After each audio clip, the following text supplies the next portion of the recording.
சூரா முஸ்ஸம்மில், சூரத்துல் முஸ்ஸம்மில் வல்ல ரஹ்மான் அல்லாஹ் அதிலே முக்கியமான பல செய்திகளை சொல்கிறான். குறிப்பாக முதல் செய்தி என்னவென்றால், முஹம்மது நபி ஸல்லல்லாஹு அலைஹி வஸல்லம் அன்னவர்களின் சிறப்பு பெயர்தான் முஸ்ஸம்மில் என்பது. எங்கேயுமே அல்லாஹ் குர்ஆனில் நீங்கள் திருப்பி பாருங்கள், யா முஹம்மத் என்று அழைத்தானா என்று பாருங்கள். யா என்ற வார்த்தை இருக்கிறதே அழைப்புக்கான வார்த்தை. அரபியில் ஒருவரை அழைக்க வேண்டும் என்றால் அப்துல்லா அப்படின்னு கூப்பிடுறோம்ல, ஃபாத்திமா அப்படி கூப்பிடுறோம். இதே மாதிரி ஒரு அரபியில் ஒருவரை கூப்பிட வேண்டும் என்றால் யா அப்துல்லா, அப்துல்லாவே, யா முஹம்மத், முஹம்மதே என்று அழைப்பார்கள். அல்லாஹ் குர்ஆன் மொத்தத்திலையும் நீங்கள் ஃபாத்திஹாவிலிருந்து எடுத்துக்கொள்ளுங்கள் நாஸ் வரை எங்கேயும் அல்லாஹ் ரசூலுல்லாவை பெயரை சொல்லி அழைக்கவே இல்லை, யா முஹம்மது என்று அழைக்கவில்லை. என்ன காரணம் எழுதுறாங்கன்னா, முஹம்மது ஸல்லல்லாஹு அலைஹி வஸல்லம் மீது அல்லாஹ் வைத்த தனி மரியாதை, அவர்களுக்கும் நாயகத்திற்குமான அல்லாஹ்விற்குமான தொடர்பு, அந்த பிரியம், அந்த பாசத்தின் வெளிப்பாடு. ஒருத்தவரை அவருக்கு இருக்கக்கூடிய இயற்பெயரை விட்டுட்டு அவருக்கான சில அடையாள பெயர்கள் இருக்கும், செல்ல பெயர் இருக்கும், அதை கூப்பிட்டு அழைப்பதன் மூலமாக அவருக்கும் நமக்குமான நெருக்கத்தை அது வெளிப்படுத்தும். நம்ம வீட்டில் 4-5 பிள்ளைங்க இருக்கும், ஆனால் குட்டின்னு சொல்லி கடைசி பிள்ளைய கூப்பிடுவோம் இல்லையா? ராஜா என்று சொல்லி அழைப்போம், செல்லம்மான்னு சொல்லுவோம். என்ன அர்த்தம்? அதுக்கு வேற பேர் வச்சிருப்பாங்க. அந்த குழந்தையின் மீது நமக்கு இருக்கக்கூடிய பிரியத்தை அது வெளிப்படுத்துகிறது. நபிகள் ஸல்லல்லாஹு அலைஹி வஸல்லம் அன்னவர்களின் பிரியத்தோடு அல்லாஹ் அழைக்கிறான், யா அய்யுஹல் முஸ்ஸம்மில், போர்வை போர்த்தி கொண்டிருக்கக்கூடிய நபியே என்று அழைக்கிறான். எதற்கு இந்த வசனத்திலே அல்லாஹ் போர்வை போர்த்தி கொண்டிருக்கக்கூடிய நபியே என்று கூப்பிடுகிறான்? இந்த வசனத்தின் பின்னணி என்ன என்றால், வரலாற்று ஆசிரியர்கள், திருக்குர்ஆனுடைய விரிவுரையாளர்கள் சொல்கிறார்கள், முஹம்மது ஸல்லல்லாஹு அலைஹி வஸல்லம் அவர்களுக்கு முதலாக திருக்குர்ஆனில் சில வசனங்கள் இறங்கியது. முதல் இறங்கிய அத்தியாயம் இக்ரா பிஸ்மி ரப்பிக்கல்லதி ஹலக், சூரா அலக்கினுடைய முதல் 5 வசனங்கள். இது ஹிரா குகையில் வைத்து, ஜபலே நூர் என்று சொல்கிறோமே, குர்ஆன் இறங்கிய இடம் இன்றைக்கு மக்காவில் இருக்கிறதே, அந்த குகையில் நபிகள் இருக்கிற பொழுதுதான் ஜிப்ரீல் அலைஹிஸ்ஸலாம் கொண்டு வந்து இறக்குனாங்க, கொடுத்தாங்க.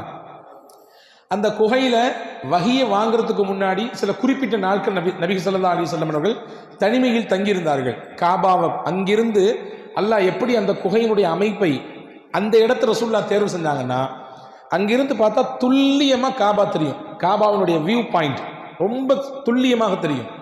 காபாவை பார்த்து கொண்டே அல்லாஹுவை தியானம் செய்து கொண்டிருந்தார்கள் பெருமானார் ஸல்லல்லாஹு அலைஹி வஸல்லம். 40 நாட்களினுடைய அந்த தொடர் தியானத்திற்கு பிறகுதான் நபிகள் ஸல்லல்லாஹு அலைஹி வஸல்லம் அவர்களுக்கு ஜிப்ரீல் அலைஹிஸ்ஸலாம் வந்தாங்க. இன்னும் சில அறிவிப்புகள் இருக்கிறது, நபி ஸல்லல்லாஹு அலைஹி வஸல்லம் நபித்துவம் பெறுவதற்கு 3 வருடத்திற்கு முன்பாகவே அந்த ஜபல் நூருக்கு போயிட்டு வரக்கூடிய அந்த வழக்கத்தை, அடிக்கடி தனிமையில் போய் உட்கார்ந்து திக்ர் செய்வது, அல்லாஹ்வை தனிமையில் ஓர்மைப்படுத்துவது, இதை செய்து கொண்டிருந்தார்கள் என்ற குறிப்பும் இருக்கிறது. சரி, நான் சொல்ல வர செய்தி என்னன்னா, வசனங்கள் முதலில் சில இறங்கி இருக்கிறது. ஜிப்ரீல் அலைஹிஸ்ஸலாமை தன்னுடைய சொந்த உருவத்தில் நபி ஸல்லல்லாஹு அலைஹி வஸல்லம் பார்த்தாங்க. உங்களை மாதிரி என்ன மாதிரி தோற்றம் இல்லை. ஜிப்ரீல் அலைஹிஸ்ஸலாம் அல்லாஹுவின் வஹியை உலகத்தில் இருந்த ஒட்டுமொத்த நபிமார்களுக்கும் இறக்கியவங்க. ஆதம் அலைஹிஸ்ஸலாம் காலத்திலிருந்து கடைசியாக அனுப்பப்பட்ட முஹம்மது ஸல்லல்லாஹு அலைஹி வஸல்லம் காலம் வரை வந்த நபிமார்கள் அனைவர்களுக்கும் வஹியை கொண்டு வந்தது யார் என்றால் ஜிப்ரீல் அலைஹிஸ்ஸலாம் தான். நீங்க சாதாரண நினைக்கிறீங்க, வஹினா ஒரு தபால் மாதிரி தானே, ஒரு செய்தி தானே, ஒரு போஸ்ட் தானே, அதை கொண்டு வந்து கொடுத்துட்டு போயிடுவாங்க. அப்படி இல்லை. அல்லாஹ் சூரத்துல் முஸ்ஸம்மிலே இன்ன கௌலன் ஸகீலா என்று அல்லாஹ் சொல்கிறான். கனமிக்க வெயிட்டான வார்த்தை. அந்த வார்த்தை இருக்கிறதே இறைவனின் வார்த்தை ரொம்ப கனமானது. எந்த அளவுக்கு கனம்னா, ஸைத் இப்னு சாபித் ரலியல்லாஹு சொல்றாங்க, ரசூலுல்லாஹ் ஒரு நாள் என்னுடைய மடியில் தலை வைத்து படுத்திருந்தார்கள். அந்த நேரத்தில் அவர்களுக்கு வஹி வந்தது போன்று நபிகள் உணர்ந்தார்கள். மேனியெல்லாம் வேர்த்தது. ரசூல் ஸல்லல்லாஹு அலைஹி வஸல்லம் உடம்பெல்லாம் அப்படி வேர்வை பூத்து நிற்குது. அது மட்டும் இல்லை, நல்லா போய்கிட்டு இருந்த அந்த உறக்கம் திடீரென்று விழித்தார்கள். என் காலு வலிக்கிற வலியை பார்த்தா எனக்கு என்ன பயம் ஏற்பட்டு போச்சுன்னா, நபி ஸல்லல்லாஹு அலைஹி வஸல்லம் தலை இருக்கக்கூடிய அந்த பகுதி, அந்த எலும்பு அப்படி ஒடிஞ்சிருமோன்னு பயப்பட்டேன். உள்ள இருக்கிற எலும்பு சுக்குநூறாக உடைந்து போய்விடுமோ என்று அச்சப்பட்டேன். அந்த அளவுக்கு வெயிட். கொஞ்ச நேரத்துக்கு பின்னாடி எந்திரிச்சாங்க, வேர்வையை தொடச்சாங்க. ஜிப்ரீல் வந்துட்டு போனாரு, சில வசனங்களை கொடுத்துட்டு போனாலும் சொன்னாங்க. என் மேனியில், என்னுடைய உடலில் நாயகத்தின் தலை துண்டு மட்டும்தான் இருந்துச்சு. அதையே என்னால் தாங்கிக்க முடியலன்னா, ரசூலுல்லாஹ் அந்த வஹியை எவ்வளவு தூரம் அதை உள்வாங்குவாங்க, எவ்வளவு கனமாக இருக்கும் அது. அந்த கனமான வார்த்தைகளை கொண்டு வந்து தரக்கூடியவர்கள் தான் ஜிப்ரீல் அலைஹிஸ்ஸலாம். அதனால அவங்க தோற்றமே வித்தியாசமானது, அவர்களின் தோற்றம் எப்படி இருக்கும் ஹதீஸிலே வந்திருக்கிறது. ரசூலுல்லாஹ் உண்மை தோற்றத்தில் பார்த்தார்கள், அவர்களுடைய இயற்கை தோற்றத்தில் வானத்திற்கும் பூமிக்கும் இருந்தார் ஜிப்ரீல். அதை பார்த்துட்டு தான் ஒரு விதமான ஒரு கலக்கம், ஒரு விதமான பதட்டம் நபிக்கு. அப்படியே வந்தார்கள் ஹஸரத் சையதத்துனா ஹதீஜா ரலியல்லாஹு தஆலா அன்ஹா இடத்துல. அப்பதான் சொல்லிக்கிட்டே வந்தாங்க, ஜம்மிலூனி, எனக்கு குளிர் வர்ற மாதிரி இருக்குது, ஜுரம் அடிக்கிற மாதிரி இருக்குது, காய்ச்சல் வர்ற மாதிரி இருக்குது, என்னை போர்த்துங்களேன் அப்படின்னு சொன்னாங்க. ஹதீஸிலே வந்திருக்கிறது. அதற்கு பிறகு ஹஸரத் ஹதீஜா அம்மா முதல்ல அவங்களுக்கு ஆறுதலாக சொன்னாங்க. பொதுவாகவே கணவன்கிட்ட மனைவி சில விஷயங்கள் சொன்னாலும் அல்லது மனைவிட்ட கணவன் 4 வார்த்தை ஏதாவது சொன்னாலும் முதல்ல ஆசுவாசப்படுத்தணும், நிதானத்துக்கு முதல்ல அவரை அடைய வைக்கணும், அந்த அம்மாவை முதல்ல நிதானப்படுத்தணும், அதுக்கு அடுத்து மற்ற விஷயங்கள்லாம் சொல்லிக்கலாம். இந்த அம்மாட்ட வந்து ரசூல் ஸல்லல்லாஹு அலைஹி வஸல்லம் என்னைய போத்துங்களேன், எனக்கு ஒரு மாதிரி இருக்குன்னு சொன்ன உடனே முதல்ல ஹஸரத் ஹதீஜா அம்மா சொன்னாங்க, கல்லா லா யுஹ்ஸிக அல்லாஹு அபதா, நபியே நீங்கள் பதட்டப்படுற மாதிரி ஒன்றும் நடக்கலை, அல்லாஹ் உங்களை ஒரு காலம் கைவிடவே மாட்டான், நீங்கள் வந்து பதட்டப்பட தேவையில்லை. காரணம் என்னன்னா உங்களிடத்துல நிறைய சிறப்பு தன்மைகள் இருக்கிறது. முக்கியமாக இன்னக்க லதஸிலுர் ரஹிம, உறவை இணைந்து வாழக்கூடியவர்கள் நீங்கள். சொந்தம் வேணும்னு நினைக்கிறீங்க, சொந்தக்காரங்களையெல்லாம் சேர்த்துக்கிறீங்க. ஒன்று வத்தஹ்மீலுல் கல்ல, பிறருடைய சிரமத்தை நீங்க சுமக்கிறீங்க. இன்னைக்கு நம்ம சிரமத்தை நம்ம சுமத்துக்கே பெரிய கஷ்டமா இருக்கு, அதுவே பெரிய பாரமா இருக்கு.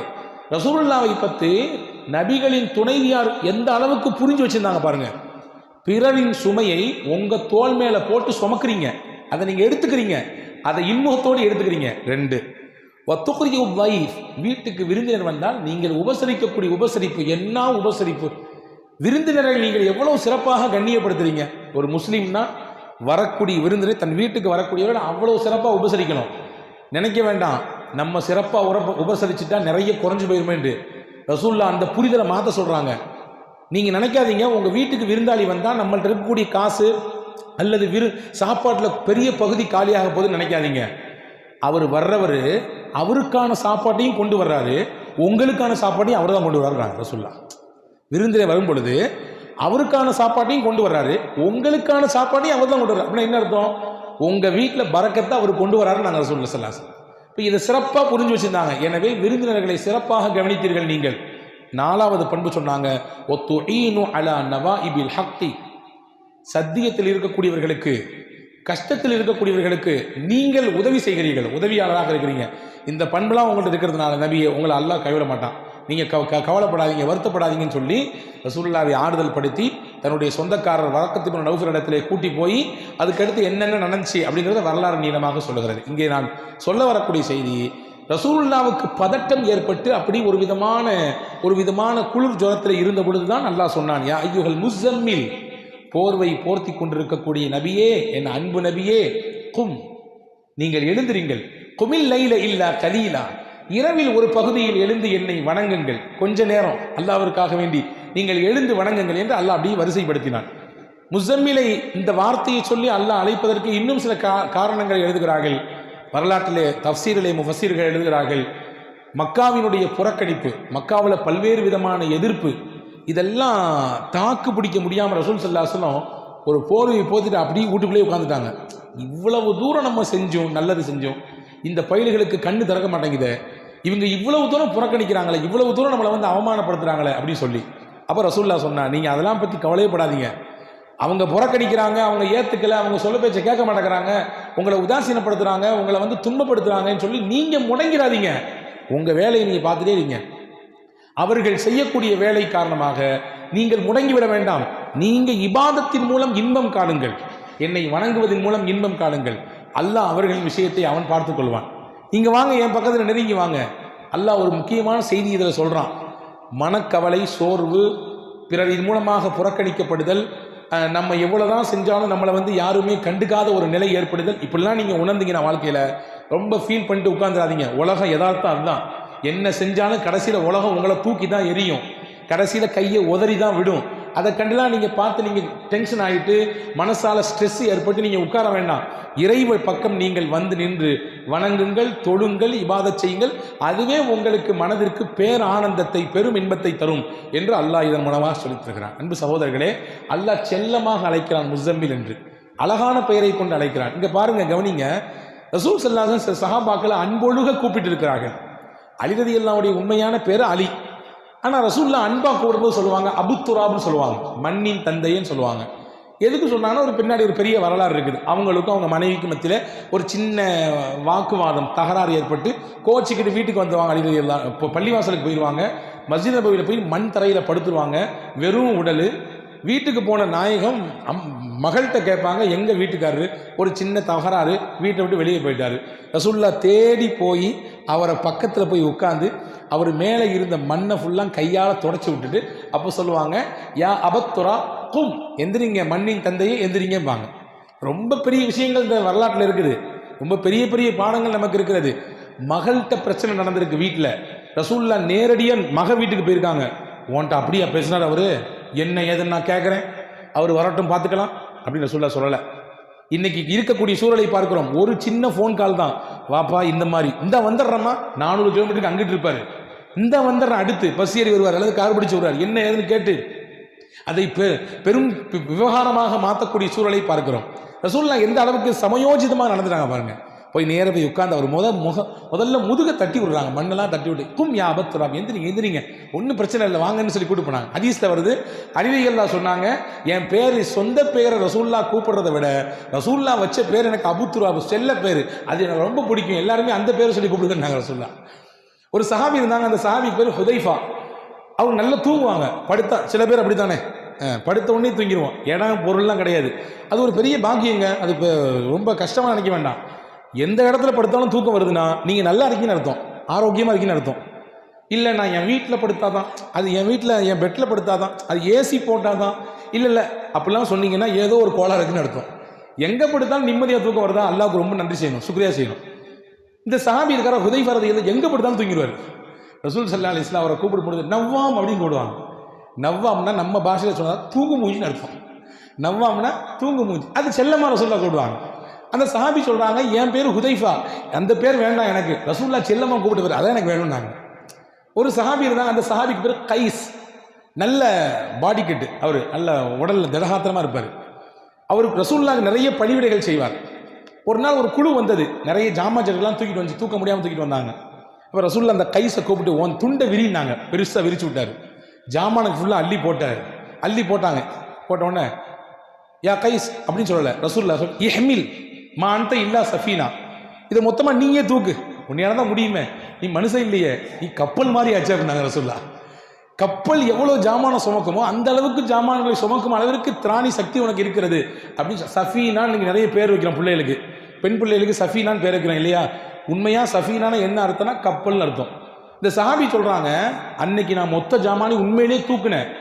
நான் சொல்கிறேன், அந்த சஹாபி சொல்கிறாங்க, நான் சொல்கிறேன், அன்னைக்கு ஒரு ஒட்டகம் இல்லை, 2 ஒட்டகம் இல்லை, 5 ஒட்டகம், 6 ஒட்டகம் ஜாமான் இருந்தாலும் ரசூலுல்லாஹ் என்னையை பார்த்து கப்பல்னு சொன்னதுனால அன்னைக்கு 6 ஒட்டக ஜாமானி இல்லையா தூக்கிக்க முடியும். 6 ஒட்டக ஜாமானி இல்லையா தூக்கிக்க முடியும். ஏன்னா ரசூலுல்லாஹ் சொன்ன வார்த்தை அது, கப்பல்னு. சும்மாவா? கப்பல் சும்மா இருக்குமா? எவ்வளோ ஜாமானை தூக்குது, எவ்வளோ டன்களை தூக்குது. எனவே இன்னும் யாரும் என்னை பார்த்து கைசுன்னு கூப்பிடக்கூடாது, சஃபீனான்னு தான் கூப்பிடுனாங்க அந்த சாமி. இப்போ செல்லமாக கூப்பிடக்கூடிய சில சமயத்தில் அந்த பேர் வந்து நமக்கு ஈர்ப்பாக இருக்குது. அதை மாதிரி அல்லாஹ் செல்லமாக கூப்பிட்றான் ரசூலுல்லாஹ், யா அய்யுஹல் முஸம்மில், போர்வை போத்தி கொண்டிருப்பவரே. அழகான ஒரு சில பல விஷயங்களை இந்த அத்தியாயம் தாங்கி நிற்கிறது. குறிப்பாக இன்னைக்கு நான் உங்களுக்கு சொல்லக்கூடிய தகவல் என்னென்னா, இந்த முஸம்மில் சூரா சாதாரண சூறா இல்லை, ரொம்ப விசேஷமான சூறா. விசேஷமான சூறான்னா, இந்த சூறாவை யார் தொடர்ச்சியாக ஓதி வருகிறார்களோ அவர்களின் வாழ்க்கை சிறப்பாக அமையும் என்று பெருமானார் ஸல்லல்லாஹு அலைஹி வஸல்லம் சொன்னாங்க. சிறப்பான வாழ்க்கை அமைய வேண்டும் என்று எதிர்பார்க்கக்கூடியவர்கள், உலகத்தில் வாழ்க்கையும் சிறப்பாக இருக்கணும், மௌத்தும் சிறப்பாக அமைய வேண்டும் என்று நினைத்தால் தொடர்ச்சியாக சூரத்துல் முஸம்மிலை ஓதி வாருங்கள் என்று சொல்கிறார்கள். இது முஸம்மிலால் சூறாவினால் கிடைக்கக்கூடிய முதல் பயன். 2வது பயன் என்ன தெரியுமா? வாழ்க்கையில் எல்லாத்துக்கும் கஷ்டம் இருக்குது, எல்லாத்துக்கும் சிரமம் இருக்குது, எல்லாத்துக்கும் துன்பம் இருக்குது, எல்லாத்துக்கும் நெருக்கடி இருக்குது. எல்லா நெருக்கடிக்கும் கஷ்டத்தையும் அல்லாஹ் இடத்துல நாம் முறையிடுகிறோம். அதற்கு எளிமையான வழியை ரசூலுல்லாஹ் கற்றுத்தராங்க. மன் கரஅ சூரத்துல் முஸம்மில் ருஃபிஅ அன்ஹுல் உஸ்ர ஃபித் துன்யா வல் ஆখিরা. யார் சூரா முஸம்மிலை ஓதுவாரோ அவருக்கு உலகத்தில் இருக்கக்கூடிய சிரமத்தையும் மறுமையில் இருக்கக்கூடிய சிரமத்தையும் அல்லாஹ் நீக்கி தருகிறான். நாங்கள் ஸல்லல்லாஹு அலைஹி வஸல்லம். எவ்வளோ பெரிய சுப செய்தி! என்ன சிரமமானாலும் சரி, அது உங்கள் குடும்பம், தொழில், நீங்கள் சந்திக்கக்கூடிய சமூகம், உங்கள் பிள்ளைங்க, உங்களை சுற்றி இருக்கக்கூடிய என்ன சிரமம் கஷ்டமானாலும், இன்னும் சில அறிஞர்கள் சொல்கிறார்கள், உங்களுக்கு கண் பாடுகள் மூலமாக அல்லது வேறு யாராவது மூலமாக ஏற்படுத்தப்பட்ட செய்வினையின் மூலமாக ஏற்படக்கூடிய கோளாறு, இதையெல்லாம் கூட முறிக்கும் ஆற்றலை அல்லாஹ் சூரத்துல் முஸம்மிலே வழங்கியிருக்கிறான் என்று சொல்கிறார்கள். இது இரண்டாவது பலன், சூரா முஸம்மினால் அதை ஓதுவதன் மூலமாக. மூன்றாவது முக்கியமான பலன், நினைத்த காரியம் நமக்கு கைகூட வேண்டும் என்று ஆசைப்பட்டால். நம்ம நிறைய நினைப்போம், என் பிஸ்னஸில் நான் ஒரு குறிப்பிட்ட வருஷத்தில் இவ்வளோ தூரம் உயர்தன்னு நினைப்போம், என் பிள்ளையை நான் இந்த மாதிரிலாம் படிக்க வைக்கணும்னு நினைப்பேன் இல்லையா, என்னுடைய குடும்ப அமைப்பை இப்படி மாற்றணும், இந்த லெவலுக்கு உயர்த்தணும்னு நினைப்பேன், என்னுடைய தொழிலை இப்படி என்ன ஆனாலும் சரி, என்ன நல்ல நினைப்பாக இருந்தால், ஹலாலான நினைப்பாக இருந்தால், ஹைரான நினைப்பாக இருந்தால், அந்த நினைப்பு நிறைவேற வேண்டும் என்று ஆசைப்பட்டால், முக்கியமா இந்த உலகத்திலேயே முஹம்மது ஸல்லல்லாஹு அலைஹி வஸல்லம் அன்னவர்களை கனவில் பார்க்க வேண்டும் என்று பிரியம் இருந்தால், யாருக்கு தான் பிரியம் இருக்காது? இருக்கா இல்லைங்க? எல்லாருக்கும் இருக்குது. நபிகளை கனவில் பார்க்க வேண்டும். நபிகளுடைய அடக்க ஸ்தலத்தை பார்க்குறோம், அங்கேயே நம்மளால் நிற்க முடியல, நமக்கு உள்ளமெல்லாம் அப்படி உருகி போயிருது இல்லையா?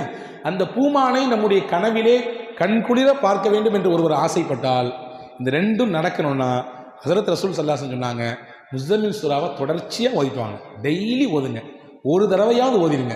ஓதினால் இந்த ரெண்டும் நடக்கும், உங்களுடைய நினைத்த காரியமும் கைகூடும். நாயகம் ஸல்லல்லாஹு அலைஹி வஸல்லம் அன்னவர்களை நம்முடைய வாழ்க்கையிலேயே, நம்முடைய கனவிலே தரிசிக்கின்ற பாக்கியத்தை அல்லாஹ் தருவான் என்கின்ற சுப செய்தியை நபிகள் சொல்லித் தருகிறார்கள். அப்படிப்பட்ட மகத்தான சூறாவை தான் இன்று நாம் ஓதியிருக்கிறோம். வல்ல அல்லாஹ் இந்த சூறாவில் என்னென்ன நன்மைகள் இருக்கிறதோ எல்லா நன்மையும் நமக்கு நம்முடைய குடும்பத்தினர்களுக்கு நிறைவாக தந்தல் புரிவானாக. நமக்கு என்னென்ன சிரமங்கள், கஷ்டங்கள், துன்பங்கள் இருக்கிறதோ எல்லா துன்பங்களையும் கஷ்டங்களையும் இன்ஷா அல்லாஹ் ஓதுவோம் இந்த சூரா முஸம்மிலை. இதன் வழியாக அல்லாஹ் நீக்கி தருவானாக. முக்கியமாக நபிகள் பெருமானார் ஸல்லல்லாஹு அலைஹி வஸல்லம் அவர்களை நம் ஜீவிதத்திலேயே, நம்முடைய வாழ்க்கையிலேயே கனவிலே கண்டுகளித்து ஆனந்த பரவசம் அடைகிற நல்ல பாக்கியத்தை உங்களுக்கும் எனக்கும் எல்லா மக்களுக்கும் வழங்கி புரிவானாக. ஆமீன். வாஹிரு தாவானா அல்ஹம்துலில்லாஹி ரப்பில்